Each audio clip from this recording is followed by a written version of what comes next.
السلام علیکم ورحمۃ اللہ وبرکاتہ نحمده ونصلی علی رسولہ الکریم اما بعد۔ بھائیو، بزرگوں اور دوستو، اللہ کا احسان اور کرم ہے کہ اللہ پاک نے رمضان المبارک کا یہ مہینہ ہمیں عطا کیا اور ہم نے اس میں روزے رکھے، عبادتیں کی، شب بیداری کیے، ہم نے تراویح پڑھی، ہم نے اپنے مال کا زکوٰۃ ادا کیا، صدقۃ الفطر ادا کیا۔ اللہ سے دعا ہے کہ اللہ پاک ہماری ان تمام بدنی اور مالی عبادتوں کو قبول فرمائے اور ان عبادتوں پر ہمیں استقامت نصیب فرمائے۔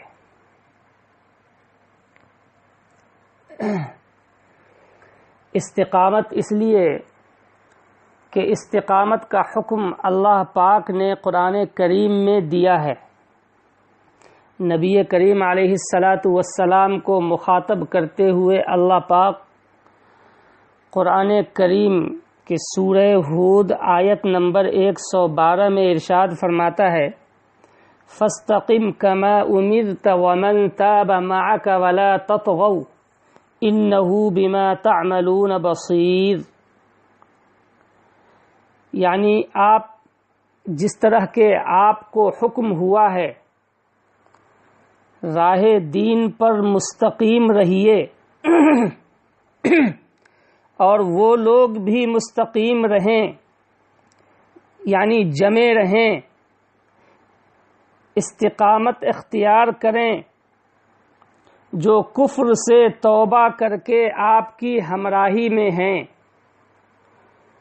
اور دائرہ دین سے ذرا مت نکلو، یقیناً وہ تم سب کے اعمال کو خوب دیکھتا ہے۔ یہ ترجمہ تھوڑی بہت تغیر اور تبدل کے ساتھ میں نے بیان القرآن سے کیا ہے۔ تو قرآن کریم کی اس آیت میں نبی کریم علیہ الصلاۃ والسلام کو یہ حکم دیا جا رہا ہے کہ آپ اور آپ کے ساتھ جو صحابہ کرام رضوان اللہ تعالی علیہم اجمعین ہیں وہ استقامت اختیار کریں۔ فَاسْتَقِمْ كَمَا أُمِرْتَ، جو بھی حکم ہوا ہے اللہ کے راستے میں، دین الہی کے سلسلے میں جو بھی حکم ہے، خواہ جہاد کے معاملے کا حکم ہو، روزے کا ہو، نماز کا ہو، جیسا حکم ہوا ہے اس پر قائم رہیے، اس حکم کو قائم رکھیے۔ تو یہ حکم نبی کریم علیہ الصلاۃ والسلام کو دیا گیا۔ رمضان المبارک کا پورا مہینہ ہم نیکیوں سے بھرتے رہے، نیکیوں کو سمیٹتے رہے، زکوٰۃ کے ذریعے، صدقات کے ذریعے، نوافل کے ذریعے، ذکر کے ذریعے، تراویح کے ذریعے، افطار کرانے کے ذریعے اس مبارک مہینے کی برکتیں اور سعادتیں ہم جمع کرتے رہے، اس سے لطف اندوز ہوتے رہے۔ لیکن کیا یہ سلسلہ رمضان کے ختم ہوتے ہی ختم ہو جائے گا؟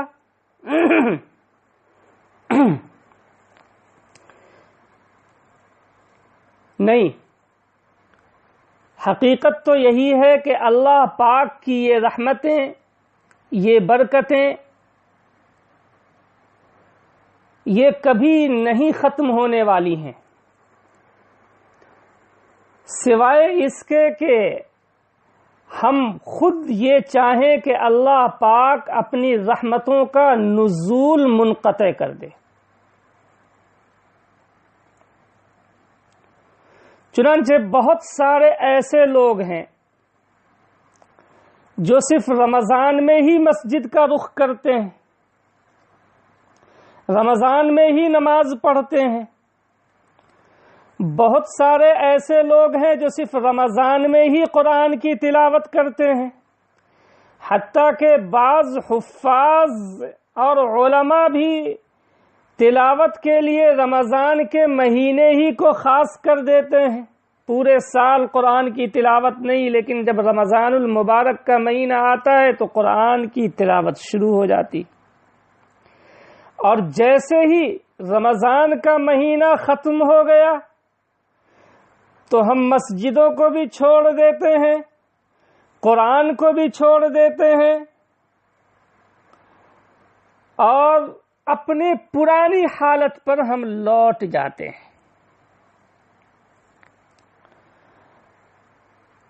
یعنی یہ سمجھیے کہ یہ ظاہر کرتے ہیں کہ اللہ کی عبادت ہم نہیں کرتے، اللہ کے قرآن کی تلاوت، اللہ کے کتاب کی تلاوت ہم نہیں کرتے، بلکہ ہم صرف رمضان کی عبادت کرتے ہیں، رمضان کے رب کی عبادت نہیں کرتے۔ ہم یہ نہیں جانتے کہ اللہ پاک نے ہی رمضان کا روزہ فرض کیا، رمضان کی نفل عبادتوں کو فرض کے برابر قرار دیا اور ایک فرض کو 70 فرض کے برابر قرار دیا۔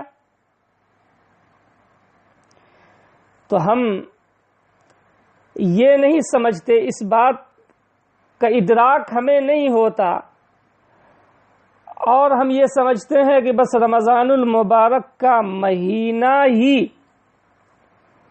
عبادت کا مہینہ ہے، اس کے علاوہ عبادت کرنے کی ضرورت نہیں۔ رمضان المبارک کے روزے ہمیں عطا اللہ رب العالمین نے عطا کیے کہ ہم پرہیزگاری اختیار کریں، اور یہی وجہ ہے کہ پورا مہینہ تقوی اور طہارت کے پابند رہتے ہیں، لیکن رمضان المبارک کا مہینہ گزر جانے کے بعد یہ تقوی اور پرہیزگاری ہمارے اندر سے ختم ہو جاتی ہے۔ ہونا تو یہ چاہیے تھا کہ یہ تقوی اور پرہیزگاری مسلسل اس پر ہم قائم اور دائم رہیں، استقامت کے ساتھ جمے رہیں، تو پھر اس صورت میں ہماری زندگی خوشگوار رہے گی۔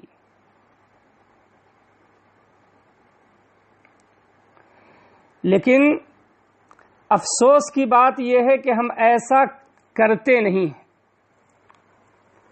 ماہ رمضان رخصت ہوا، لیکن اللہ تعالی کا فضل و احسان رخصت نہیں ہوا ہے۔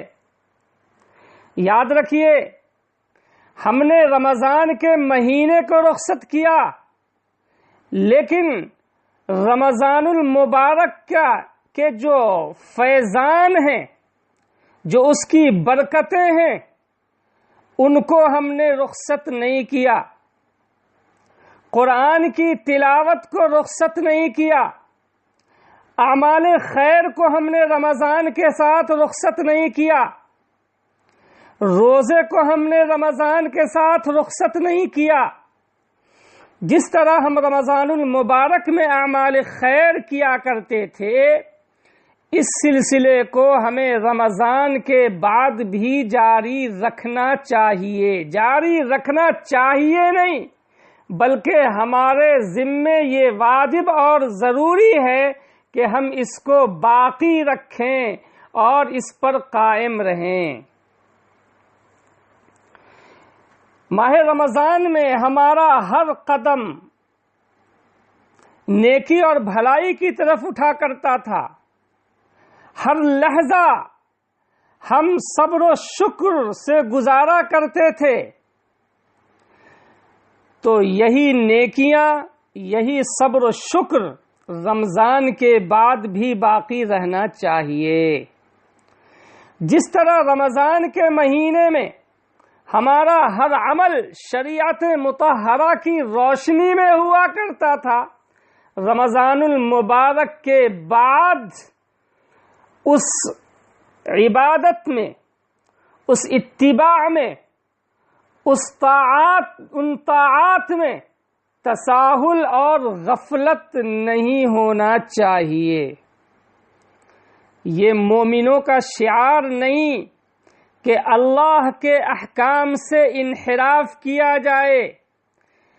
جو شخص رمضان میں روزہ رکھتا ہو، اس کا یہ طریقہ نہیں کہ اس مہینے کے گزر جانے کے بعد نبی کریم علیہ السلام کے ارشادات سے روگردانی اختیار کرے۔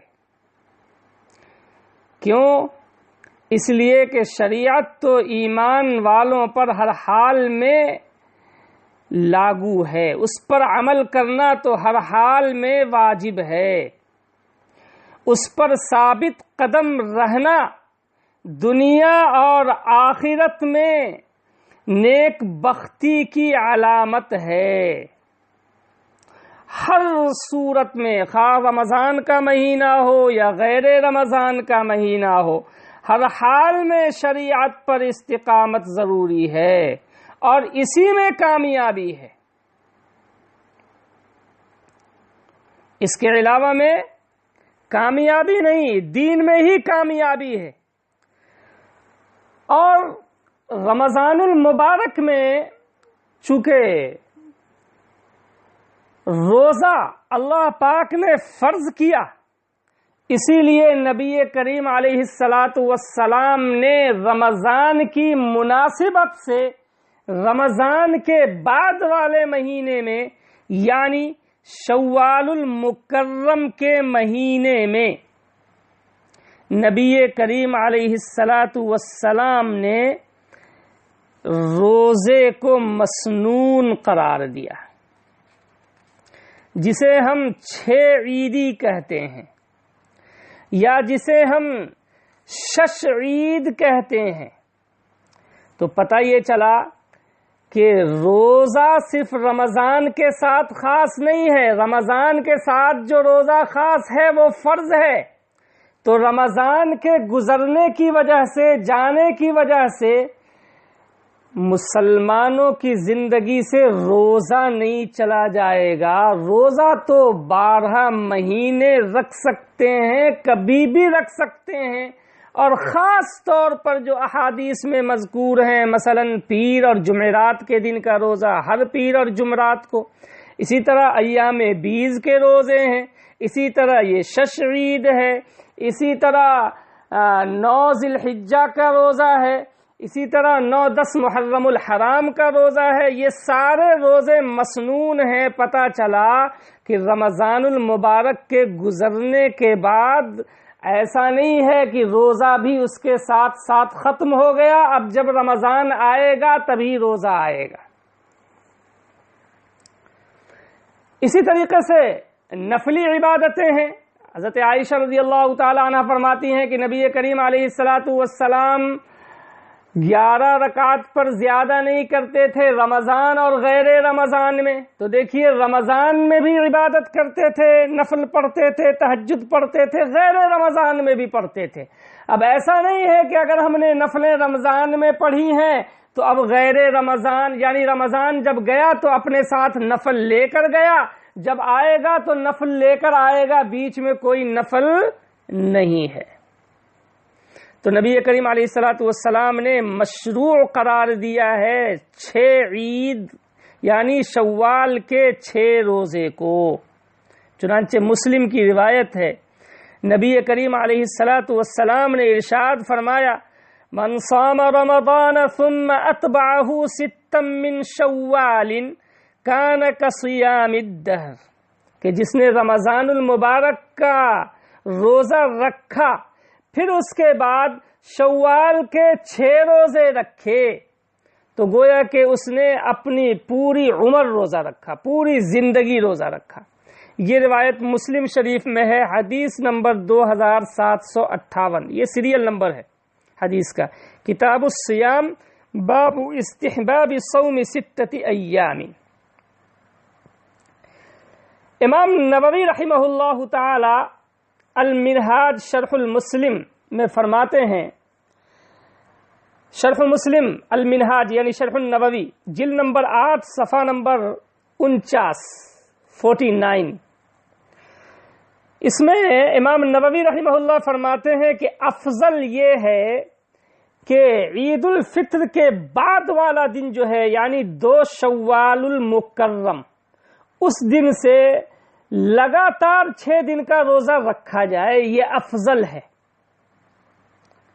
لیکن اگر کوئی بیچ میں فاصلہ رکھتا ہے، یعنی 1-2 دن رکھا، پھر 4 دن چھوڑ دیا، پھر 1 دن رکھا، پھر 5 دن چھوڑ دیا، پھر 2 دن رکھا، پھر 1 ہفتہ چھوڑ دیا، اگر ایسا کرتا ہے یا شروع میں نہیں رکھتا ہے، اخیر عشرے میں رکھتا ہے یا درمیانی عشرے میں رکھتا ہے، تو وہ فرماتے ہیں کہ یہ بھی جائز ہے اور اس سے بھی 6 عید کی فضیلت حاصل ہو جائے گی، 6 عیدی کی فضیلت حاصل ہو جائے گی۔ کیوں کہ مقصد شوال المکرم پورے مہینے میں، پورا جو شوال کا مہینہ ہے اس میں روزہ رکھنا مقصود ہے۔ تو دیکھیے حدیث سے ثابت ہے کہ بھئی رمضان کا سلسلہ، روزے کا سلسلہ رمضان میں منقطع نہیں ہوا بلکہ اس کے بعد بھی چلتا رہے گا۔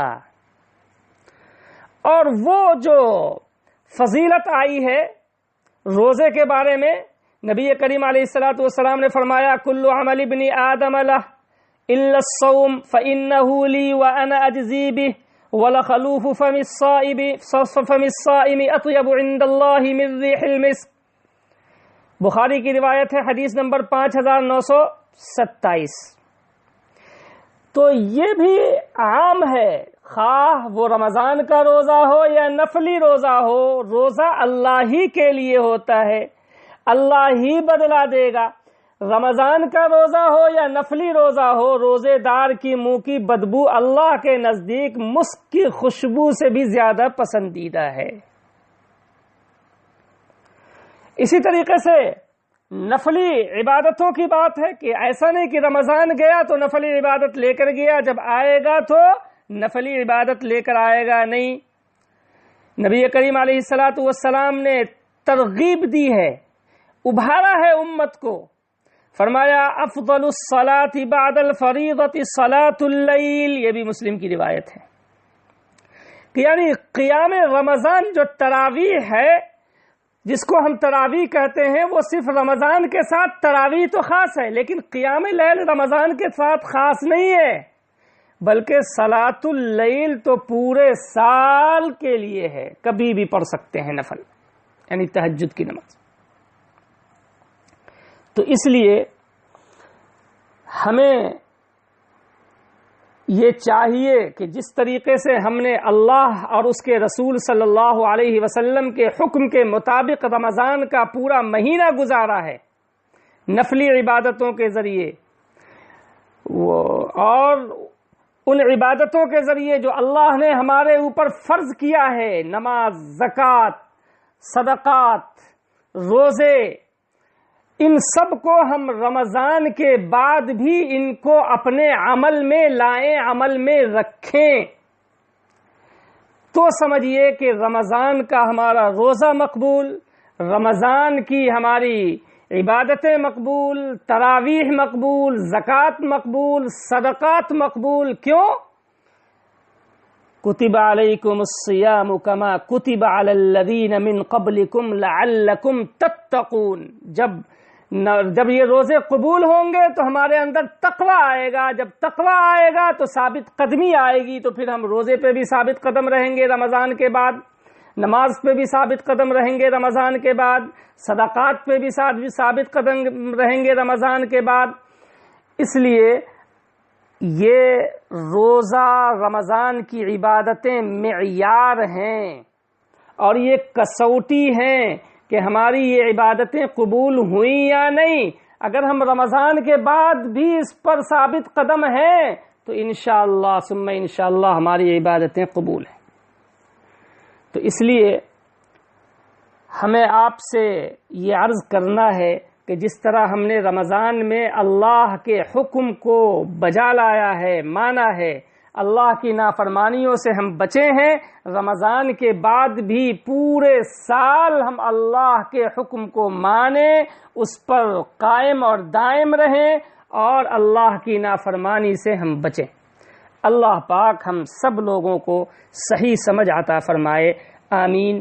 والسلام علیکم ورحمۃ اللہ وبرکاتہ۔